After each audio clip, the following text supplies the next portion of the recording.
जय हिंद दोस्तों, मेरा नाम है नीरज और आप देख रहे हैं मार्केट की बात ग्रो के साथ। उम्मीद करता हूं आपने आज तक के सारे एपिसोड्स को जो है बहुत एंजॉय किया है और उनसे बहुत कुछ सीखा है। अगर नहीं सीखा है तो क्या कर रहे हो, जल्दी से जाओ प्लेलिस्ट चेकआउट करो, बहुत सारे एपिसोड्स में बहुत सारी लर्निंग है और स्पॉटिफाई पे भी आप लोग हमारे इस शो को सुन सकते हैं। आइए आज के एपिसोड में चलते हैं जल्दी से और आज के गेस्ट की बात करते हैं जिनका नाम है नितिन धर्मावत। नितिन एक सेबी रजिस्टर्ड रिसर्च एनालिस्ट है, वैल्यू इन्वेस्टर और एजुकेटर है। उन्होंने सीएफए इंस्टीट्यूट यूएसए से सीएफए भी परस्यू किया है। नितिन ने 20 साल पहले एक हॉबी की तरह स्टॉक मार्केट्स की दुनिया में एंट्री ली थी और तब से लेके आज तक कई ऑर्गेनाइजेशंस के साथ काम कर चुके हैं, including L and T Infotech, CRISIL, Harbinger Group and K Point technologies.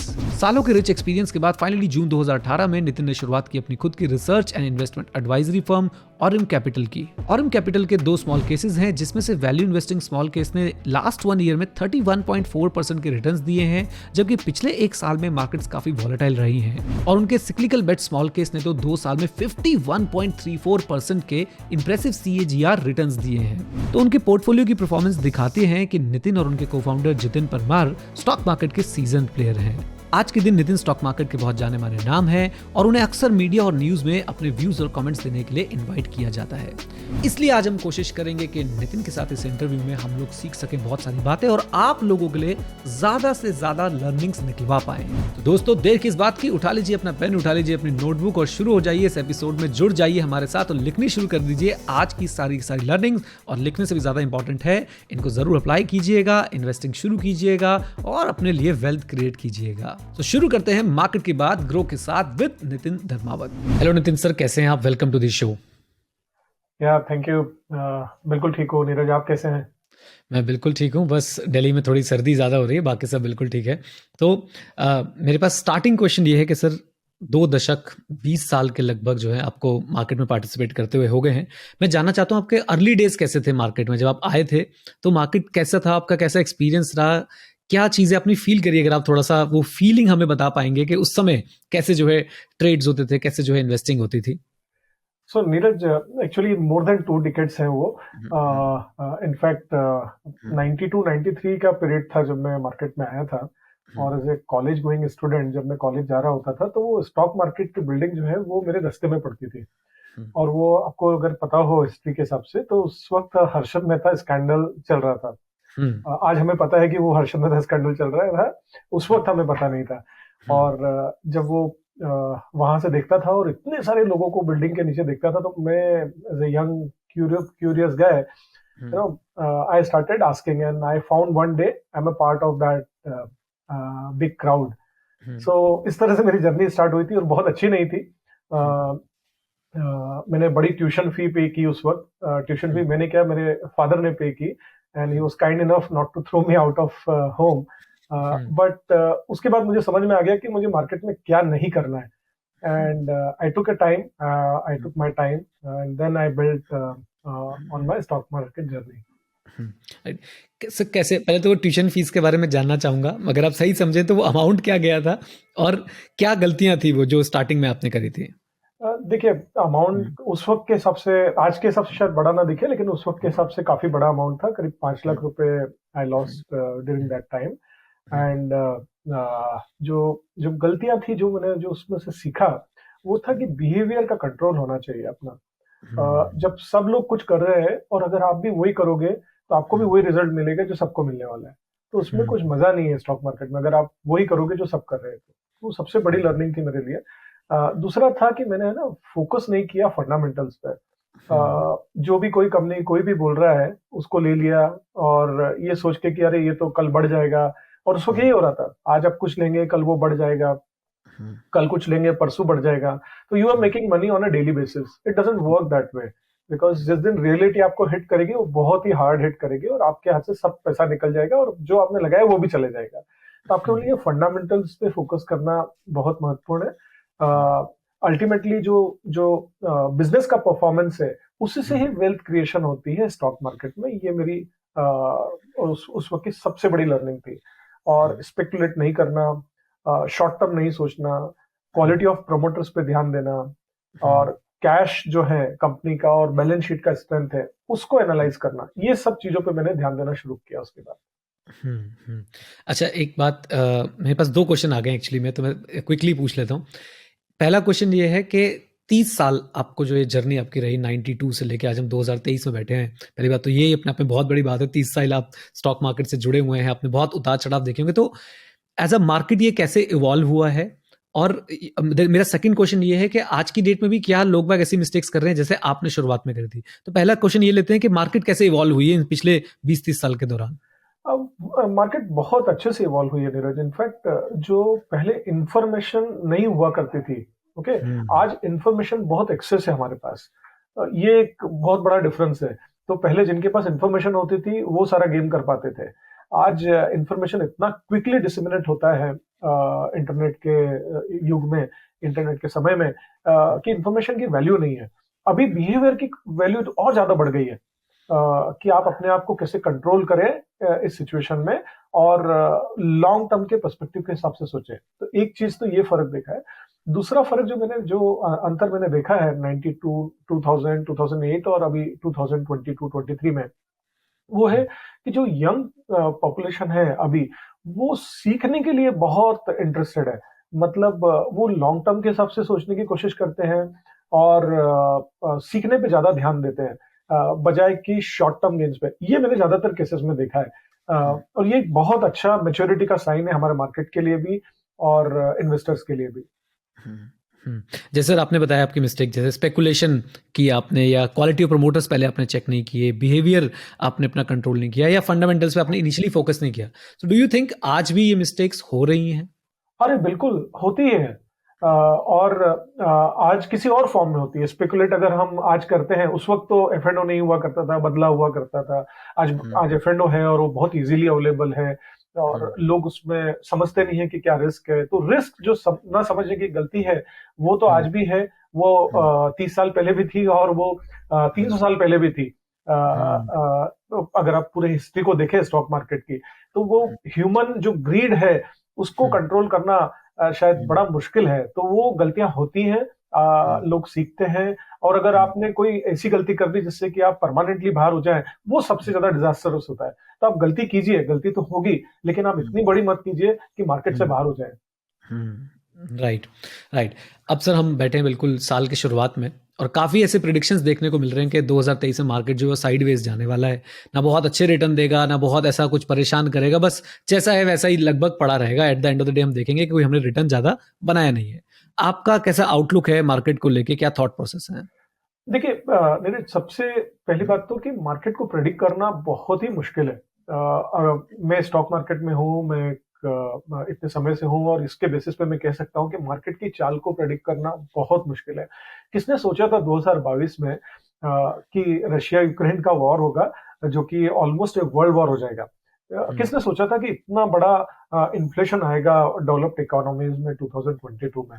लोगों के अंदाजे थे, बट ये 2022 में आ जाएगा, किसी ने ऐसा सोचा नहीं था। और इंटरेस्ट रेट का इतना बड़ा हाइक करेंगे सेंट्रल बैंक्स, मतलब ये चीजें सोचना बड़ा मुश्किल है। इसके इम्पैक्ट आते हैं और वो जबरदस्त आते हैं। तो आप अगर परफॉर्मेंस देखें लास्ट ईयर का, बीएससी स्मॉल कैप का -1.8% है, मिड कैप का 1.4% है, निफ्टी का जस्ट 4.3%। तो ये बहुत ही टफ साल था 2022, जिसमें बहुत सारे म्यूचुअल फंड्स और पीएमएस फंड्स ने भी स्ट्रगल किया था ये दौर में 2022 में। अभी 2023 कैसा होगा कहना बड़ा मुश्किल है, बट अगर हम वैल्यूएशन के पर्सपेक्टिव से देखें तो हम बहुत ज्यादा स्ट्रेच नहीं है। अब रिजल्ट्स के ऊपर डिपेंड करेगा कि रिजल्ट्स कैसे आते हैं अगले 2 क्वार्टर में। अगर कंपनीज परफॉर्म करेंगी तो ये सस्टेन करेंगे। एक दूसरा जो बहुत इंपॉर्टेंट चीज है वो है ये प्री इलेक्शन ईयर है 2023। 2024 में हमारे यहाँ लोकसभा के इलेक्शंस होते हैं। और एक जो मैंने एक एनालिसिस किया था 1991 के इलेक्शन से, लोकसभा इलेक्शन से, 91, 96, 98, 99, 2004, 2009, 2024 एंड 2019, ये इलेक्शन प्री इलेक्शन ईयर्स में जो इन सालों में इलेक्शंस हुए थे, इसके प्री इलेक्शन ईयर में अगर आप देखें तो कभी भी मार्केट ने नेगेटिव रिटर्न नहीं दिए थे, एक्सेप्ट 2009 जब वो ग्लोबल फाइनेंशियल क्राइसिस हुआ था। बट उसमें भी वो 6 महीने में वो मार्केट रिकवर हो गए थे। इतने समय में क्यों मार्केट ने प्री इलेक्शन ईयर में नेगेटिव रिजल्ट्स नहीं दिए? इसके बहुत सारे कारण है। एक कारण तो ये है कि गवर्नमेंट ऐसे समय पे कोई डिजास्टरस रिजल्ट्स एक्शन लेती नहीं है, तो वो मार्केट फ्रेंडली रिटर्न्स उनके एक्शंस होते हैं, और इस वजह से मार्केट को बहुत खराब नहीं होता है ये पीरियड। तो प्री इलेक्शन ईयर है, ये भी हमें ध्यान में रखना चाहिए।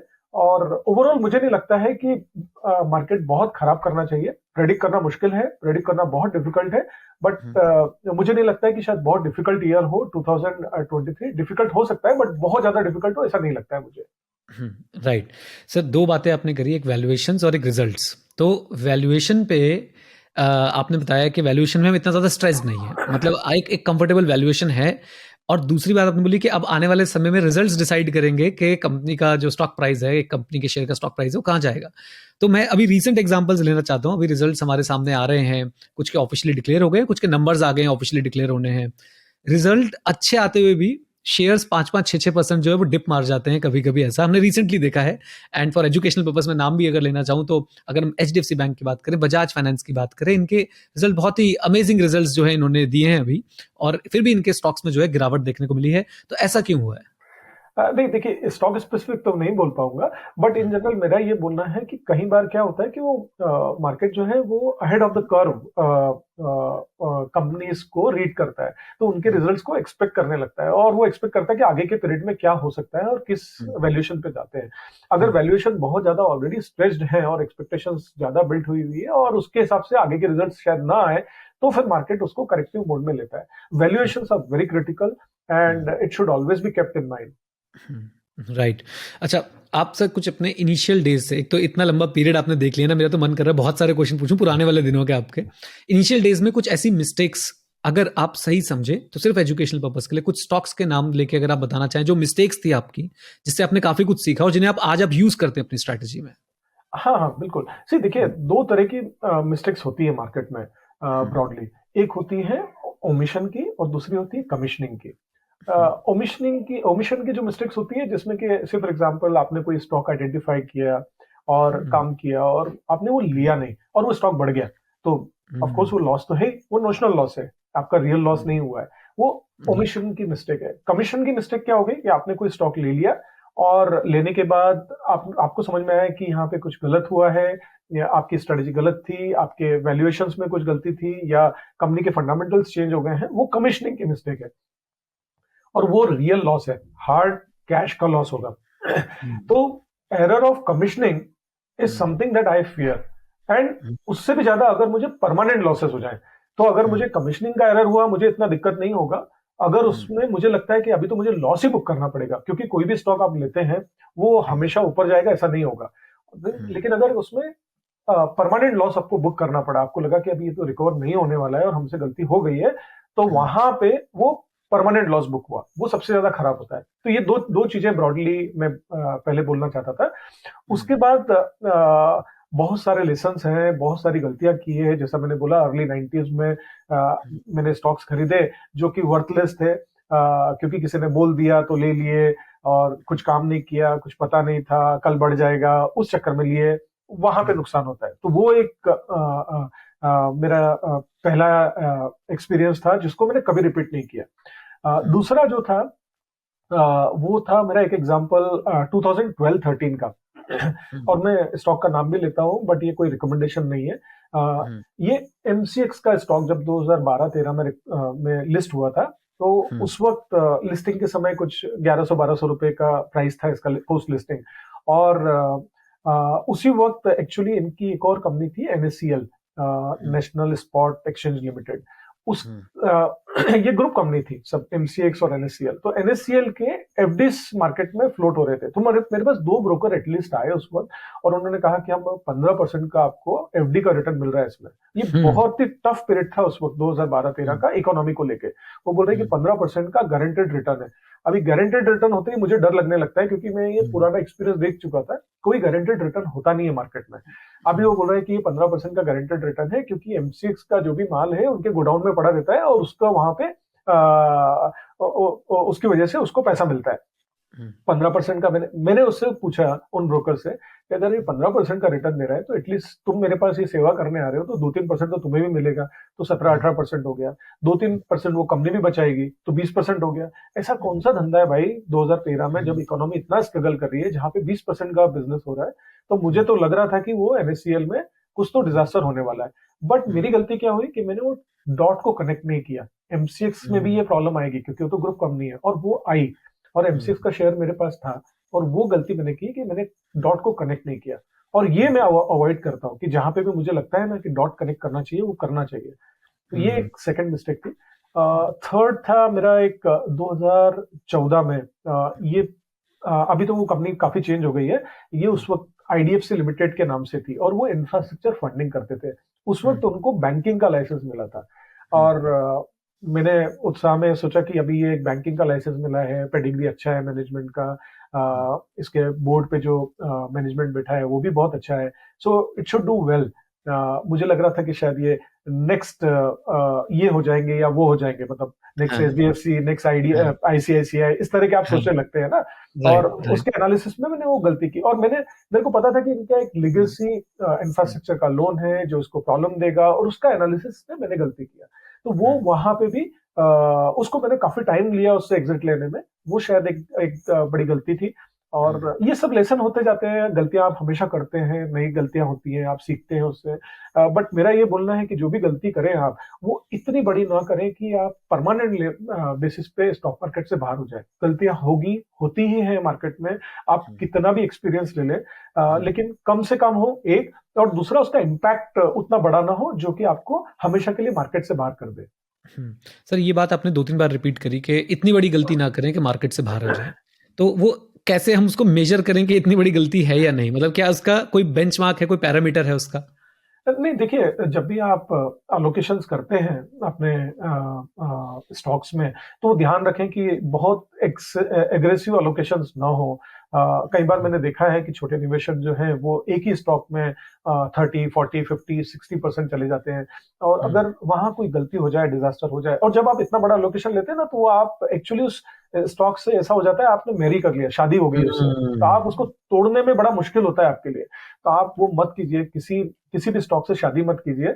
स्टॉक को दूर रखिए अपने से उस तरह से, और हर स्टॉक को इंडिविजुअल लेवल पे एनालाइज कीजिए। और बहुत बड़े अलोकेशंस से ऐसा लगता है कि हम बहुत बड़ा पैसा बना जाएंगे, लेकिन उसका डाउन साइड ये होता है, रिस्क ये होता है कि अगर वहां गलती हो गई तो बहुत बड़ा पैसा टूट भी जाएगा। Right, right. ओके सर, एक हमेशा जो हमने बात देखी, जो हमारी टीम ने रिसर्च किया, तो आप क्लियरली एक वैल्यू इन्वेस्टिंग स्ट्रैटेजी जो है फॉलो करते हैं। वैल्यू इन्वेस्टिंग स्ट्रैटेजी का एक पिलर जो है वो होता है मार्जिन ऑफ सेफ्टी। आज की डेट में मार्जिन ऑफ सेफ्टी ढूंढना, ऐसे स्टॉक्स ढूंढना जिनमें मार्जिन ऑफ सेफ्टी है, कितना आसान है, कितना मुश्किल है, इसके बारे में क्या कहना चाहते हैं? ये कभी भी आसान नहीं था, और ये कभी भी डिफिकल्ट नहीं है, मेरा ये आंसर है ना। क्योंकि जब भी आप जाएंगे ना, तो मार्केट जब बहुत गिरा होगा, तब आपको जो है वो फियर रहेगा, और जब मार्केट ऊपर रहेगा और ग्रीड रहेगा, लेकिन अगर आप मार्जिन ऑफ सेफ्टी के कंसेप्ट से जाएंगे तो आपको स्टॉक्स नहीं मिल रहे होंगे उस वैल्यूएशंस के। लेकिन कोई ना कोई सेक्टर किसी न किसी समय पे अंडर परफॉर्म कर रहा होता है, बस आपको वहीं पे ध्यान देना है। वहां पे अगर आप अपने सर्वाइवेबिलिटी, एक हमारा एक मैट्रिक्स है जो हमने डिजाइन किया था पेसिमिज्म बाइंग को लेके, वो बहुत काम का है उस वक्त। अगर आप वो ध्यान में रखेंगे कि ये सर्वाइव करेंगे कि नहीं करेगी कंपनी, और इनका कैश फ्लो कैसा है, इनकी बैलेंस शीट कैसी है, इनका गवर्नेंस कैसा है, ये चीजों पे अगर ध्यान देंगे, कुछ चुनिंदा पॉइंट्स हैं, अगर उन पे ध्यान देंगे, तो नुकसान होने के चांसेस कम हो जाएंगे, एक। और दूसरा, लॉन्ग टर्म में एक अच्छा पैसा बनने के मौके मिलेंगे आपको। सर, वैल्यू इन्वेस्टिंग का जो जेनेसिस माना जाता है, वो हमेशा हम देखते हैं कि वो बेन ग्रैहम के पास जा रहा है, फिर वॉरेन बफेट जी के पास जा रहा है, फिर चार्ली मंगर के थ्रू जा रहा है। चार्ली मंगर का एक कोट है sir, a great business at a fair price is superior to a fair business at a great price. तो क्या ये कहीं ना कहीं हमें इशारा कर रहा है कि भाई अगर एक आपको ग्रेट बिजनेस मिल रहा है, तो थोड़ा बहुत मार्जिन ऑफ सेफ्टी पे आप सेक्रीफाइस जो है वो कर सकते हैं? मैं बड़ा अच्छा एग्जांपल देता हूँ इसके लिए। आप देखिए, एक सेक्टर है जिसमें जनरली इन्वेस्ट नहीं करता हूँ। ऐसे 2-3 सेक्टर है जिनमें इन्वेस्ट नहीं करता हूँ। इसलिए नहीं कि मेरे कोई रिलीजियस रीजन है, ऐसा कुछ नहीं है। बिकॉज वो बिजनेसेस इनहेरेंटली थोड़ा डिफिकल्ट है। एक है एयरलाइन का बिजनेस, दूसरा है होटल्स का बिजनेस ना। यहाँ ये बिजनेस में सरवाइव करना और इसमें पैसा बनाना थोड़ा डिफिकल्ट है। लेकिन एक ऐसा समय आया था 2021 में, जब हमारे यहाँ इंडिया में सेकेंड वेव चल रही थी कोरोना की, अप्रैल मई के आसपास। अब अगर आप वो टाइम पे देखें, ये बिजनेस जो कि बहुत डिफिकल्ट है, जिसमें पैसा बनाना डिफिकल्ट है लॉन्ग टर्म में, वो बिजनेस आप अगर उस टाइम वैल्यूएशन देखें, 10 कंपनी के, होटल की 10 कंपनी के, जो मेरे पास एग्जांपल है जो लिस्टेड है, उनके 55,000 रूम्स हैं, आइकॉनिक ब्रांड्स हैं वो कंपनीज, वो होटल्स, और उनके बढ़िया रेस्टोरेंट्स हैं, बढ़िया प्रॉपर्टीज हैं खुद की। वो 19,000 करोड़ के वैल्यूएशंस पे अवेलेबल थे, सिर्फ 19,000 करोड़ के मार्केट कैप पे, और 10,000 करोड़ का डेट था 29,000 करोड़ का। एक रूम का अगर आप थंब रूल लें होटल बिजनेस के लिए, 5 स्टार होटल्स के लिए, करीब 1.5 से 2 करोड़ के आसपास का एक रूम बिकता है। तो करीब करीब 1,10,000 करोड़ का असेट आपको 19,000 करोड़ में मिल रहा था। लेकिन अगर आप रेट्रोस्पेक्टिवली या वो समय में जाके देखें, वो दौर में जाके देखें, अप्रैल में, मई में, जबकि डिजास्टर हो रहा था हमारी कंट्री में, सेकेंड वेव बहुत स्ट्रांग थी, और बहुत ही डिफिकल्ट है इमेजिन करना कि कोई होटल में जाके रहेगा। लेकिन अगर आप वहां पे थोड़ा अपने बायसेस को साइड में रखें, थोड़ा अपने फियर को साइड में रखें, और एक रैशनल थिंकिंग के हिसाब से सोचें, तो ये असेट इतने सस्ते मिल रहे थे आपको, आपको लेना ही चाहिए। आज वही असेट आपके जो जो 19,000 करोड़ के मार्केट कैप पे थे, आज वो 70,000 करोड़ के मार्केट कैप पे है।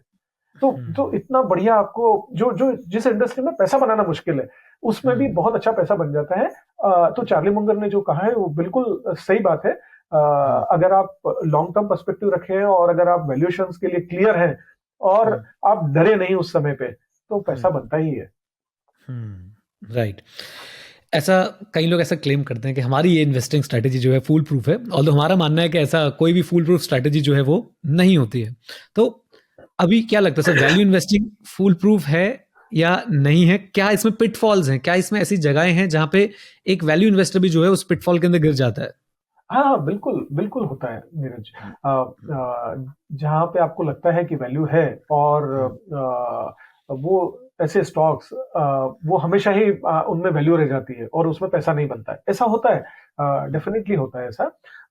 बट अगर आप एक लिस्ट ऑफ स्टॉक्स के कंपैरिजन में देखें, तो पैसा बनने के चांसेस बहुत होते हैं, और लॉसेस के चांसेस रिड्यूस होते हैं। तो मेरे को लॉसेस, परमानेंट लॉसेस नहीं करना है, और मेरे को एक रीजनेबल पैसा बनाना है from list of stock, not individual stock. Individual stocks में होता है, बिल्कुल ही होता है, कि जहां पे आप आज वैल्यू है और वो 2 साल बाद भी उसमें वैल्यू रहती है, वो स्टॉक्स में रिटर्न्स नहीं आते। वैरायटी ऑफ रीजंस होते हैं, वो इंडस्ट्रीज की वजह से, कंपटीशन सिनेरियोस की वजह से, मैनेजमेंट की वजह से, आपकी रीडिंग गलत हो जाती है उसकी वजह से।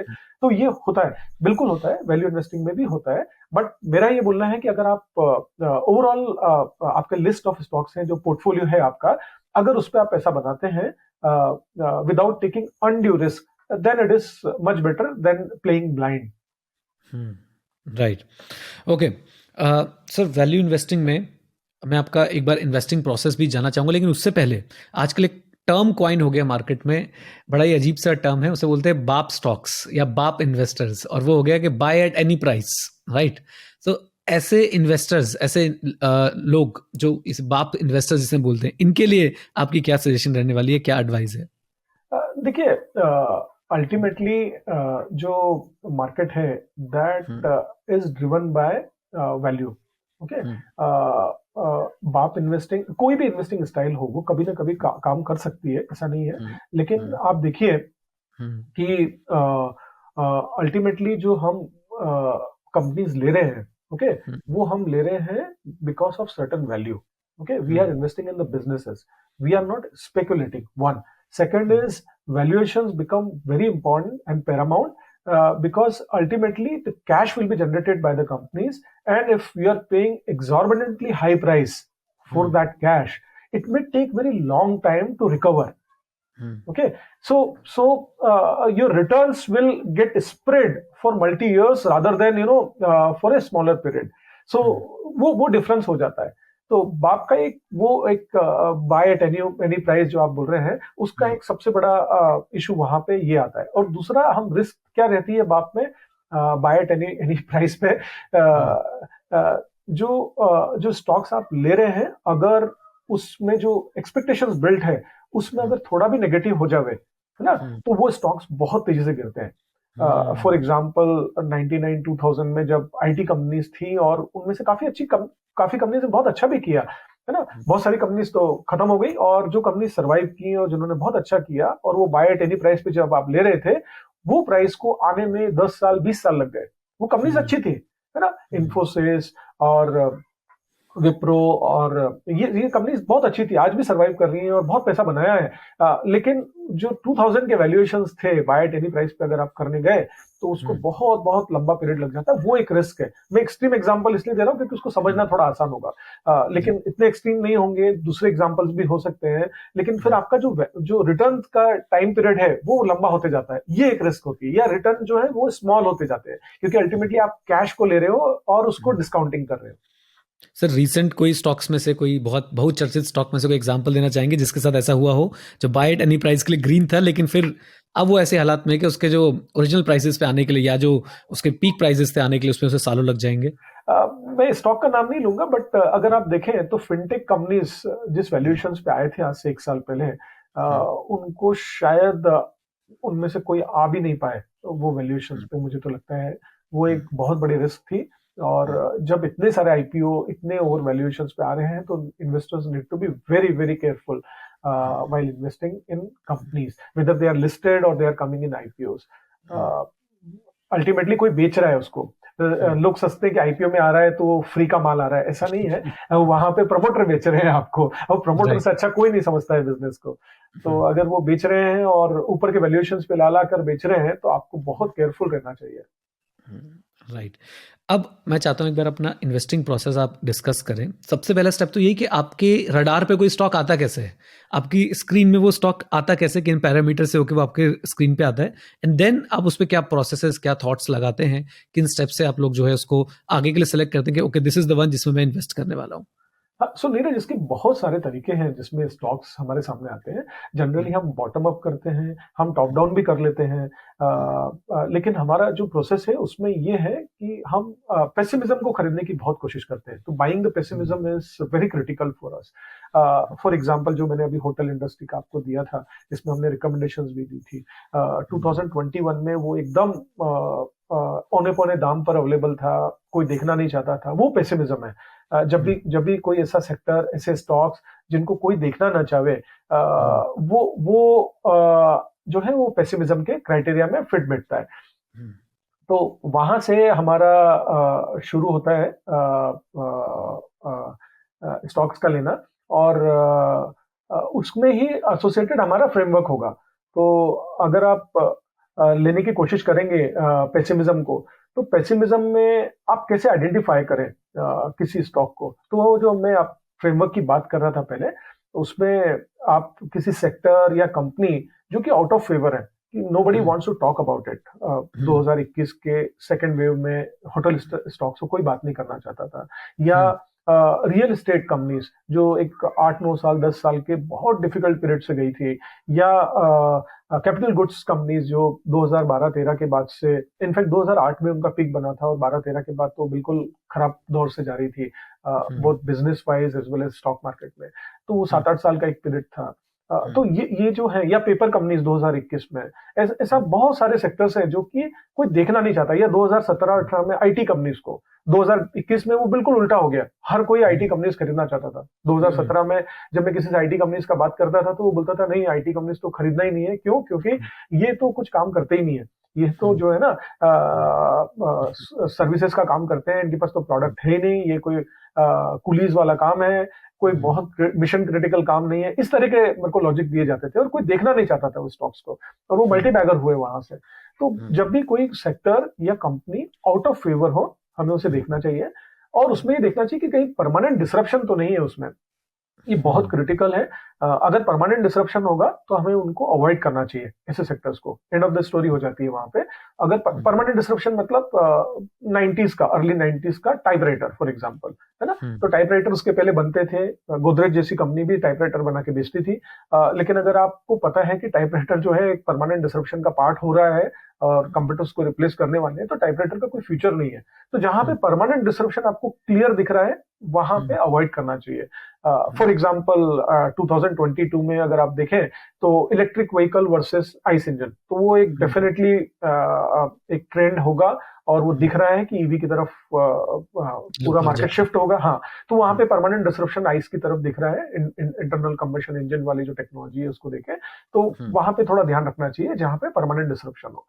फिर अगर वो परमानेंट डिसरप्शन नहीं है उन कंपनीज में, तो फिर वो देखना चाहिए, अगर वो सेक्टर और कंपनी आउट ऑफ फेवर है तो उसमें डेट लेवल कितना है। अगर वो डेट लेवल बहुत हाई है, मैनेजेबल नहीं है, तो अवॉइड करना चाहिए, क्योंकि अगर वो डेट को सस्टेन नहीं करे तो वो कंपनी बंद हो सकते हैं। ऐसे बहुत सारे एग्जांपल्स हैं हमारे सामने। और अगर डेट लेवल मैनेजेबल है और रीजनेबल है, लो है, फिर उसके बाद उसका कैश फ्लो देखना चाहिए। तो आपने बैलेंस शीट का स्ट्रेंथ देख लिया, उसका उसका डेट लेवल देख लिया, उसमें उसमें कहीं बहुत ज्यादा इक्विटी डाइल्यूशन तो नहीं है, वो देख लिया। तो उसके बाद आप कैश फ्लो देख लीजिए उसका, एक 5 साल का जो अच्छे पीरियड था उसका। अभी तो क्योंकि खराब दौर से जा रहा है, कोई देखना नहीं चाहता है, तो अच्छे पीरियड में उसका कैश फ्लो कैसा था। अगर वो कैश फ्लो रीजनेबल है, बढ़िया कैश फ्लो है, हेल्दी कैश फ्लो है, तो आप फिर देखिए कि उसमें कोई बहुत बड़ा सेलर तो नहीं है उस कंपनी के अंदर। बहुत बड़ा सेलर मतलब कोई म्यूचुअल फंड है, कोई बड़ा इन्वेस्टर है, अगर वो एग्जिट मार रहा है ना, तो भी वो स्टॉक को बहुत प्रेशर में डालता है। अगर वो नहीं है, या अगर वो है और वो बेच रहा है, तो रुक जाइए, थोड़ा समय तो रुकिए, क्योंकि वो नीचे लेके आएगा उसको, अगर उसको एग्जिट लेना है। और अगर वो नहीं है वहां पर, या वो निकल गए हैं, तो फिर देखिए कि ये सेक्टर में कहीं सर्वाइवर्स कितने हैं, है ना। अगर कम सर्वाइवर है, 2021 second wave corona, hotel industry में काफी सारे रेस्टोरेंट्स और होटल्स बंद हो गए, सर्वाइवर्स कम थे। जो बचेंगे, और जब पीरियड चेंज होगा तो वो बहुत पैसा बनाएंगे, जो अभी बन रहा है होटल इंडस्ट्रीज में, है ना। तो बहुत पैसा बनता है उसमें, स्टॉक्स में भी पैसा बनेगा, उन कंपनी को भी पैसा बनेगा। और इसमें अगर और एडिशनल हम पैरामीटर जोड़ दें, कि उसमें अगर मैनेजमेंट ये पीरियड पे खरीद रहा है, वो अगर कॉस्ट रिडक्शन कर रहा है, वो इंडस्ट्री में कंसोलिडेशन हो रहा है, अगर वो इंडस्ट्री लो कैपेसिटी यूटिलाइजेशन से जा रही है और डिमांड इंप्रूव होते हुए दिख रही है, ये छोटी छोटी चीजें हैं। अगर आप देखें, थोड़ा स्कटल बट करें, तो आपको मालूम पड़ जाएगा। और those are the sector you should look for. Sir अभी आपने जो पूरा का पूरा अपना स्क्रीनिंग स्ट्रक्चर बताया, देखिए मेरा तो एक सिंपल सा सवाल है, ये बताइए अब कौन से सेक्टर में पेसिमिज्म है इस समय?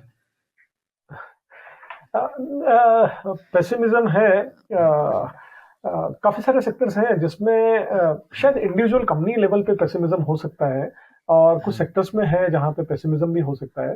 तो कुछ सेक्टर्स जो हमने रिकमेंड किए हुए हैं हमारे इन्वेस्टर्स को, फॉर एग्जांपल इंफ्रास्ट्रक्चर का एक सेक्टर है, जहां पे हमें लगता है कि पेसिमिज्म है, पिछले 2 साल में कोई रिटर्न नहीं है, और डिफिकल्टीज भी थी काफी। अभी मुझे लगता है कि वो थोड़ा कम हो रहा है, और रिटर्न बन सकते हैं। इंफ्रास्ट्रक्चर एक ऐसा सेक्टर है जिस पे ध्यान देना चाहिए, स्पेशली रोड इंफ्रास्ट्रक्चर जो है, इसमें काफी काम भी हुआ है। कुछ डिफिकल्टी थी कैश फ्लोज को लेके गवर्नमेंट की साइड से, क्योंकि काफी चीज ये गवर्नमेंट पे डिपेंड करते हैं। तो वो एक सेक्टर है जिसपे ध्यान देना चाहिए। Right, great. इंफ्रास्ट्रक्चर पे थोड़ा सा नजर रखनी चाहिए हमारे इन्वेस्टर्स को। एक एक सिक्लिकल इन्वेस्टिंग ऐसी इन्वेस्टिंग है जिससे लोग बाग काफ़ी डरते हैं, उसमें काफ़ी ऐसा लगता है कि फंस जाएंगे, सिक्लिकल सेक्टर है, सिक्लिकल स्टॉक है, प्रॉब्लम हो सकती है। और ऐसा हमारा जो रिसर्च बोलता है ये कि आप काफ़ी कंसिस्टेंटली आपने परफॉर्म किया उस सेक्टर, इन सेक्टर्स के अंदर जो सिक्लिकल सेक्टर्स होते हैं। तो क्या राज है इसका, क्या सीक्रेट सॉस है सिक्लिकल सेक्टर्स में अच्छी परफॉर्मेंस निकालने का? नीरज, बहुत ही सिंपल है, क्योंकि हम किसी भी सेक्टर को नॉन सिक्लिकल मानते ही नहीं, हम सारे सेक्टर को सिक्लिकल मानते हैं, सबसे पहली चीज। और वो बहुत सारे रीजन हो सकते हैं, मार्केट साइकिल हो सकता है, इंडस्ट्री साइकिल हो सकता है, इंडिविजुअल बिजनेस साइकिल्स हो सकते हैं। तो अलग अलग साइकिल्स हैं, वो बिजनेसेस कहीं ना कहीं किसी न किसी कारणों से इम्पैक्ट होते हैं। फॉर एग्जाम्पल ईयर 2000 में, क्योंकि एक जो सेक्टर है जिसको बहुत लोग मानते हैं कि ये शायद सिक्लिकल नहीं है, एफएमसीजी फॉर एग्जाम्पल, है ना। और अगर आप ईयर 2000 से 2008-9 तक का पीरियड देखें, वो पीरियड में एफएमसीजी कंपनीज ने रिटर्न्स दिए ही नहीं, और बहुत ही कम रिटर्न्स थे सेक्टर लेवल पे भी। वो जो पीरियड था, वो पीरियड था इंफ्रास्ट्रक्चर का, रियल एस्टेट का, और सब लोग वही कंपनीज देख रहे थे उसमें। एफएमसीजी कंपनीज को कोई देख ही नहीं रहा था। तो वो भी एक पीरियड आता है, तो कोई ना कोई साइकिल इम्पैक्ट करती रहती है। और अगर आपने पेसिमिज्म का ध्यान रखा, कि आपको पता है कि इसमें पेसिमिज्म बिल्ट हो रहा है, और फार्मा और एफएमसीजी कंपनीज ने रिटर्न नहीं दिए हैं, और अगर आप देख रहे हैं कि ये साइकिल चेंज हो रही है, अभी हाल जब 2008 में 9 में जब डिजास्टर आया, और बाकी के सारी कंपनीज जिन पे बहुत अटेंशन था इन्वेस्टर्स का, वो खत्म हो रही है, तो दूसरा जो सेक्टर उभरेगा वो पेसिमिज्म से जा रहा था। और उसके बाद आप देखिए 2008-9 के बाद से 2015 तक में स्टॉक मल्टी बैगर हुए हैं एफएमसीजी और फार्मा के। तो पेसिमिज्म का ध्यान रखिए, और देखिए कि, और मान के चलिए कि सारी इंडस्ट्री और सारे सेक्टर्स सिक्लिकल है नेचर में, तो आपको परफॉर्मेंस मिलेगा। राइट। सो क्या लगता है इसमें पेशेंस का कितना बड़ा रोल रहता है सिक्लिकल स्टॉक्स के अंदर? पेशेंस का क्या इंपॉर्टेंस रहता है सिक्लिकल स्टॉक के सेक्टर में इन्वेस्ट करने के बाद? पेशेंस का नीरज बहुत ज्यादा क्रिटिकल इम्पोर्टेंस है, not only in cyclical but I will say that in general in investing patience is the key, because जब आप कोई स्टॉक लेते हैं और वो तुरंत बढ़ जाएगा और जैसा आप चाहते हैं, जिस नंबर को आप चाहते हैं वहीं पे वो जाने वाला है, ऐसा होता नहीं है। अमूमन ऐसा नहीं होता है। आपके लेने के बाद स्टॉक गिरता है, मेरे लेने के बाद तो हमेशा ही स्टॉक गिरता है ना। तो आपको वैल्यू का ध्यान रखना है। आपको पता है कि ये गिर सकता है, और पेसिमिज्म में जब आप ले रहे हो, आपको पता नहीं है कि पेसिमिज्म का दौर अभी खत्म हो गया है, ये मार्केट ने रियलाइज कर लिया है कि खत्म हो गया है, ये पता नहीं है आपको। तो हो सकता है 2 महीने लगे, 6 महीने लगे, 1 साल लगे, 2 साल लगे। तो आप एक 3 से 4 साल का मिनिमम व्यू लेके चले, और उसमें आप अगर देखेंगे तो रीजनेबल रिटर्न्स आप एक्सपेक्ट करें, और उसमें अगर आप गलती ना करें। अगर से फॉर एग्जांपल अगर मेरे पास 10 स्टॉक हैं, तो मैं मान के चलता हूं कि मेरे 3 स्टॉक तो गलत होंगे ही यहाँ पे, है ना, लेकिन वो जीरो ना हो, मैं ये कोशिश करता हूँ सबसे पहले। और दूसरा मेरा ये कोशिश रहता है कि अगर मेरे 10 स्टॉक हैं, उसमें से जो बाकी के 7 स्टॉक बचे हैं, उसमें अगर कोई एक मेरे को बड़ा रिटर्न दे दे, तो मेरा बाकी के सब कवर हो जाता है, और जो 4 या 5 स्टॉक्स हैं वो एक अच्छे रीजनेबल रिटर्न देते हैं। अगर ये होता है तो बहुत ही बढ़िया रहता है। Over a period of time if we can reduce this number from 3 to 2 और मे बी 1, जीरो तो ये कभी नहीं होगा। कोई ना कोई एक स्टॉक आपका हमेशा गलत हो गई 10 में से, ये मान के चलिए।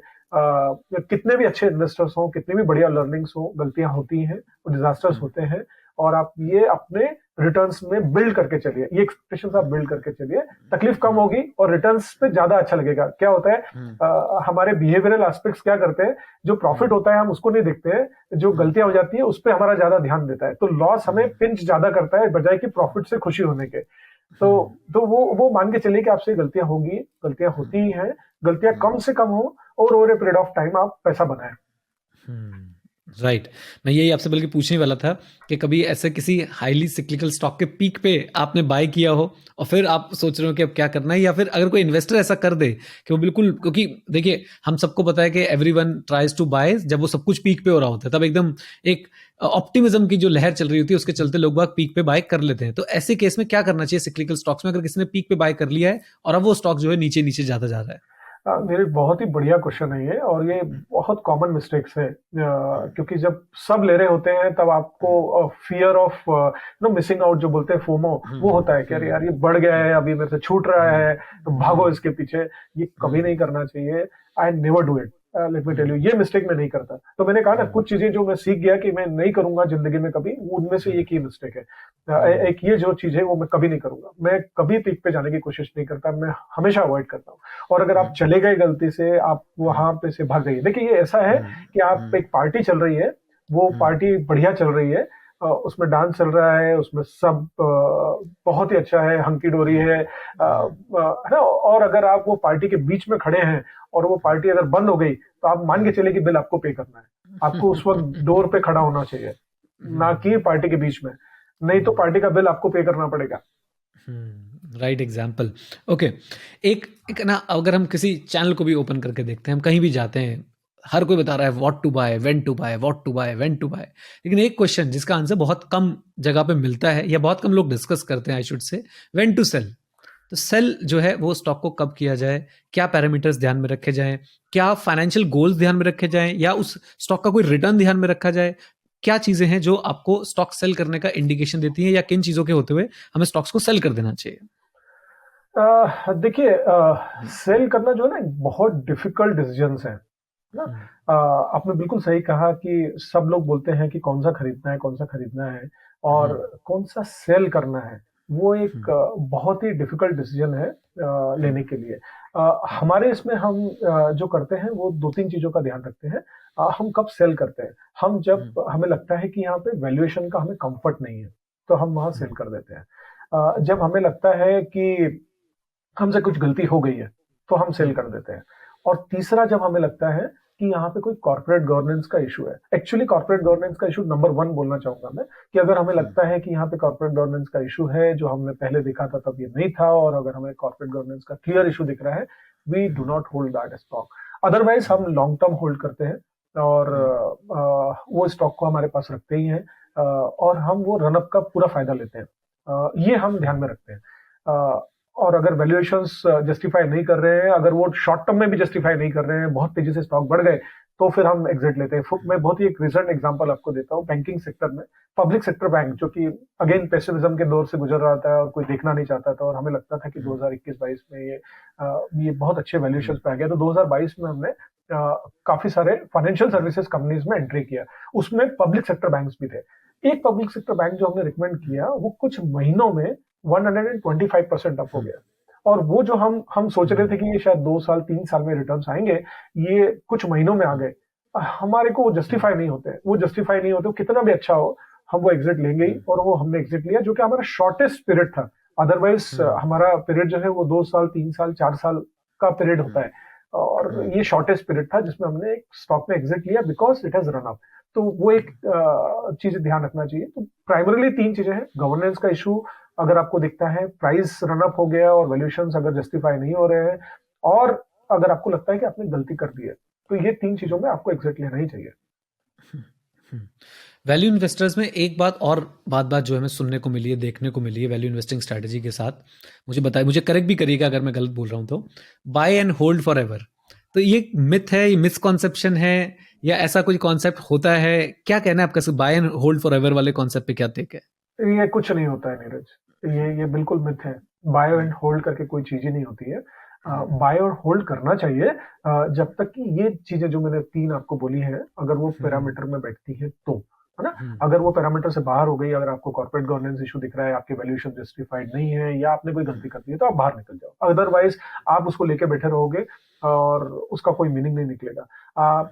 कई लोगों को लगता है कि बड़ी कंपनीज में नहीं होता है। फॉर एग्जांपल अगर ये कोई इंडेक्स में कंपनीज हैं, तो उसके भी बहुत सारे एग्जांपल्स हैं जहां पे डिजास्टर्स होते हैं। और ऐसा नहीं कि वो किसी एक स्पेसिफिक सेक्टर से हैं, वो कंपनी टेलीकॉम सेक्टर से हैं, वो आईटी कंपनीज से हैं, वो फाइनेंस में से हैं, वो रियल एस्टेट में से हैं, वो कैपिटल गुड्स में से हैं, वो फार्मा में से हैं, वो इंफ्रास्ट्रक्चर में से हैं। सारे सेक्टर्स में से बड़ी बड़ी कंपनीज, मैं नाम लेके बोलता हूँ, उनको कोई रिकमेंडेशन नहीं है अगेन, लेकिन अगर आप देखें रिलायंस कम्युनिकेशन 2007 2014 के पीक से जो वो आज की प्राइस होगी, अभी तो कुछ रहा ही नहीं उसमें प्राइस एनसीएलटी का, कैसे 100% लॉस हुआ है। अगर आप बाय एंड होल्ड करके लेके बैठे रहते, कोई मीनिंग नहीं निकलेगा। और वो one of the best companies थी उस पीरियड में, उस दौर में।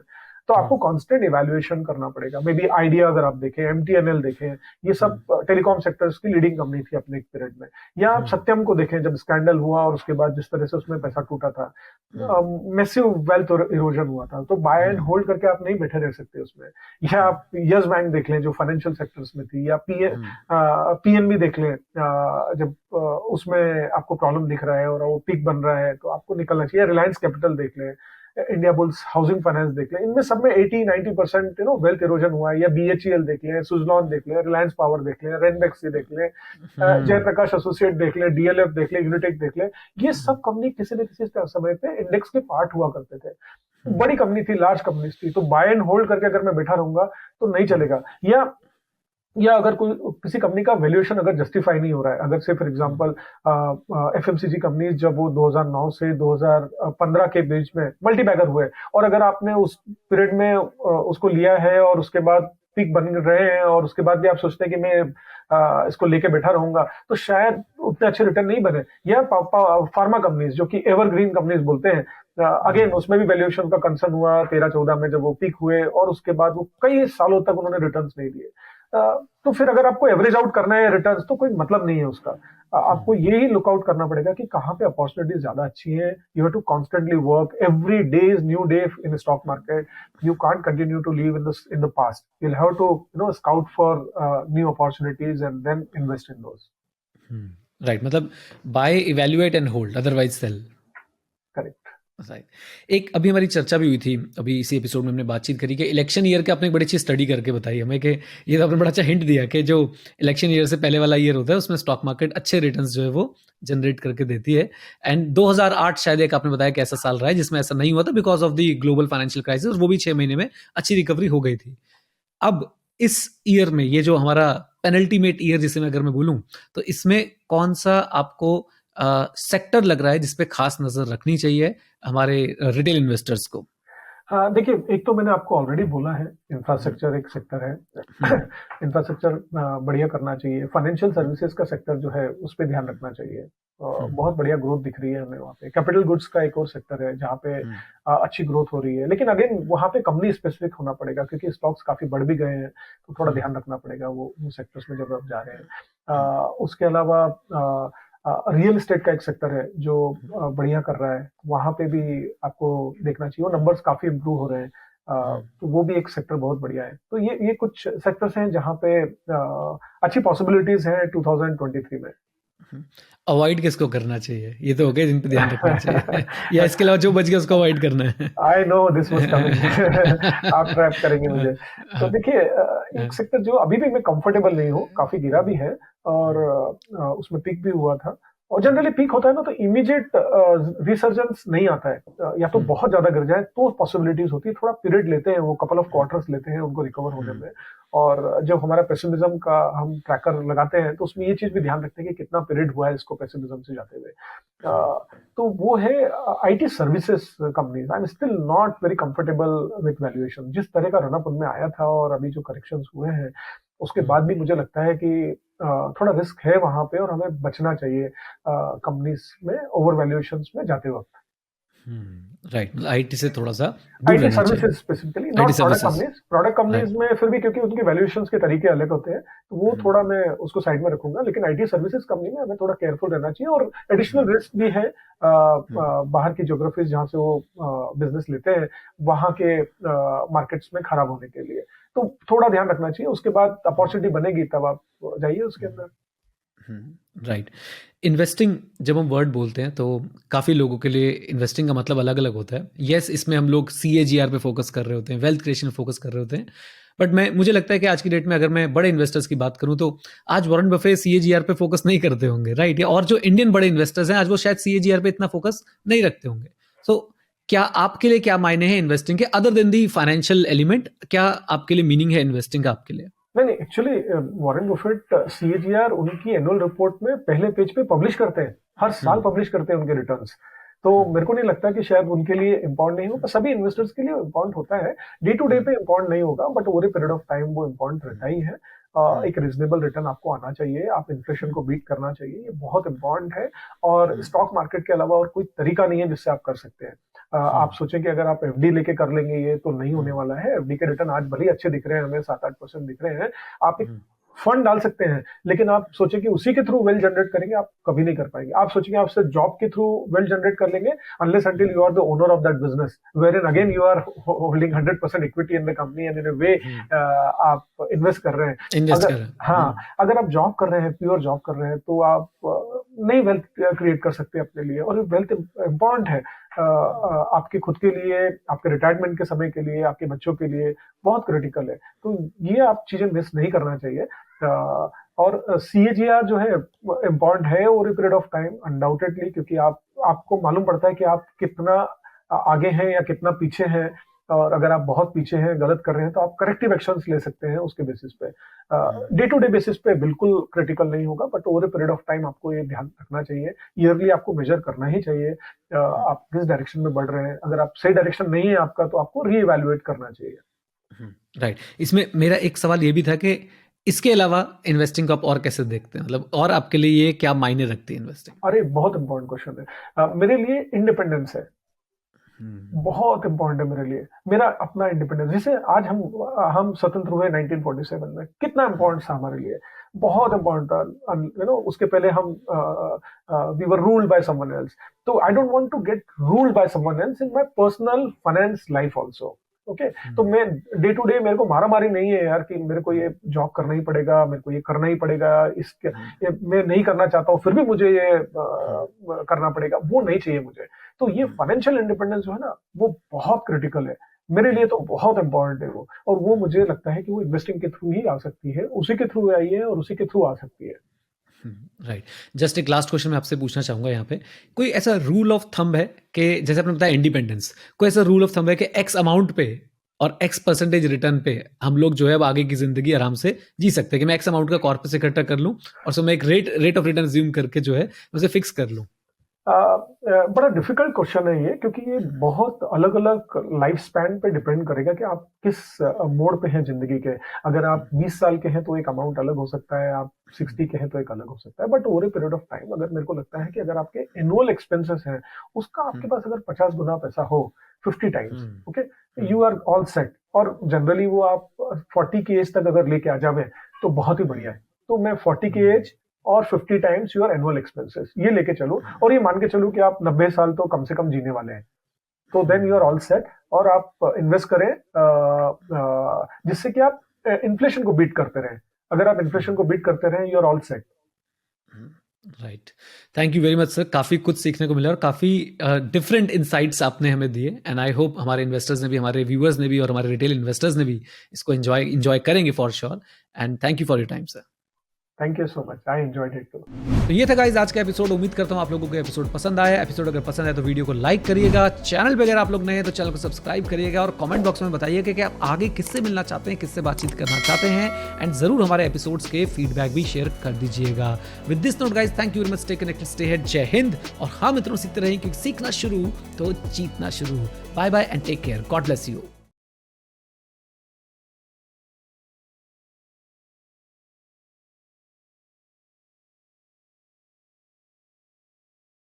Investment in securities market are subject to market risks. Read all the related documents carefully before investing. Please read the risk disclosure documents carefully before investing in equity shares, derivatives, mutual fund, and or other instruments traded on the stock exchanges.